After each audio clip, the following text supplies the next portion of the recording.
Na parte 3, comentamos que a cobiça avassaladora de poucos impede a paz entre os povos, como também não permite limitar a crise climática que assola o planeta. E fizemos essa mesma relação em relação à saúde. Como uma humanidade madura poderá lidar no momento crítico com tantas inverdades e maldades? Na verdade, como já disse antes, estão como bestas sem cabeça, sem comando, usando suas últimas armas, pois sabem que não podem mais se adaptar a uma energia planetária mais purificada. As sombras não possuem o poder que sempre acreditamos. Chegou a hora de crescer e parar de ter medo do escuro e deixar brilhar a luz que somos. Quanto à crise climática, a Terra, como ser vivo, tem um comportamento sistêmico, isto é, interage com muitas variáveis ao mesmo tempo. Tudo está interconectado. E sistemas complexos não são lineares, estão submetidos à possibilidade de mudanças súbitas e inesperadas. E quanto ao clima, não podemos considerar apenas a ação humana, mas também os ciclos evolutivos de Gaia e os grandes e pequenos ciclos do Sol. As previsões da ciência do clima são muito pessimistas, porém não são definitivas. Outros fatores podem entrar na equação. Gaia é um ser vivo, possui consciência e passa por um forte impulso evolutivo. A humanidade está conectada com ela, e se essa consciência atingir a uma massa crítica benevolente, as circunstâncias podem ser alteradas. E o que pode significar o despertar da consciência coletiva? Sobre isso conversaremos nessa parte 4. A evolução planetária é cíclica. Como sempre temos dito, a evolução planetária é cíclica e são muito fortes as evidências de que vivemos agora nesses anos o pico de uma transição de um antigo para um novo ciclo, uma transformação que iniciou-se há décadas e que acelerou-se a partir de fins de 2020 e deve crescer até 2026, muito possivelmente. O que estaremos explicando em detalhes na série sobre as grandes transformações planetárias e cósmicas. Voltando ao grande cientista James Lovelock, ele faleceu em 2022, aos 103 anos, e deixou uma grande obra. Stella Vale e eu lemos muitos de seus livros para escrevermos o primeiro capítulo do nosso livro, Travessia da Realidade Multidimensional, as Grandes Transformações Planetárias, que foi publicado em 2016, mas está mais atual do que nunca. Nesse capítulo, abordamos as mudanças físicas planetárias. Abaixo, fazemos algumas citações desse livro, onde estudamos as grandes transformações planetárias num diálogo entre a produção do conhecimento científico e o esotérico, especialmente a sabedoria antiga, com nossas próprias percepções sensíveis e intelectuais. Unimos multifacetadas visões procurando alcançar uma visão mais abrangente do processo evolutivo atual de Gaia e sua humanidade. Eis algumas citações da introdução e desse primeiro capítulo.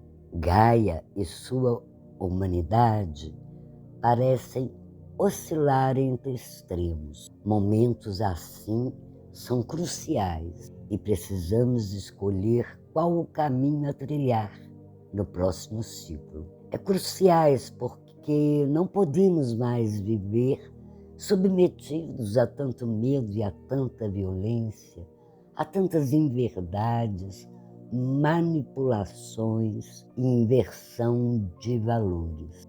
Tempos atrás, a ideia de que a Terra passaria por grandes transformações era encarada como absurda pela ciência acadêmica.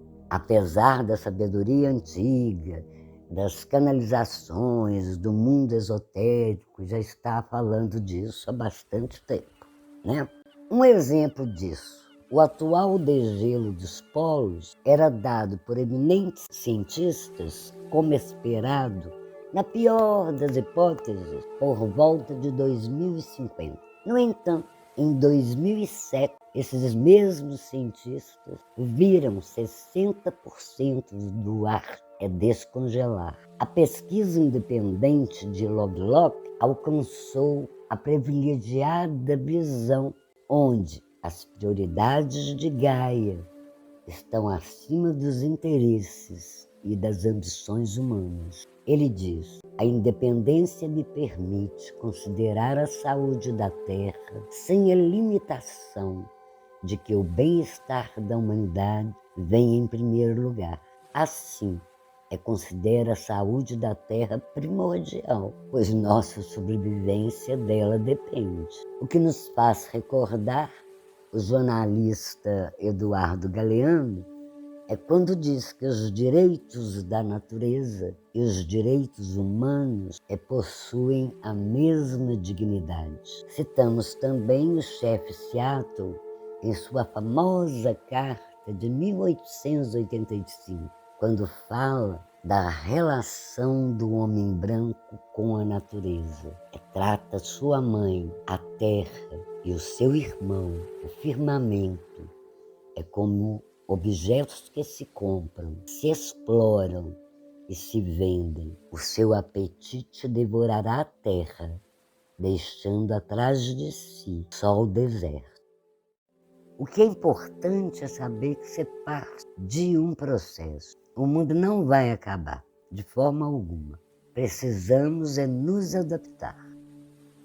Em nosso curso sobre a mandala postura e também naquele sobre o realinhamento, ambos disponíveis na Escola Terra Luz, falamos da grande necessidade atual de adquirirmos conhecimento e flexibilidade para nos adaptarmos às grandes mudanças que não vão parar. E falamos dos instrumentos que podem ser usados para tal. Essa é uma consciência preponderante para a humanidade na atualidade. Muitos estão agora abrindo seus olhos porque lidar com uma sensação térmica de 60 graus não é nada fácil.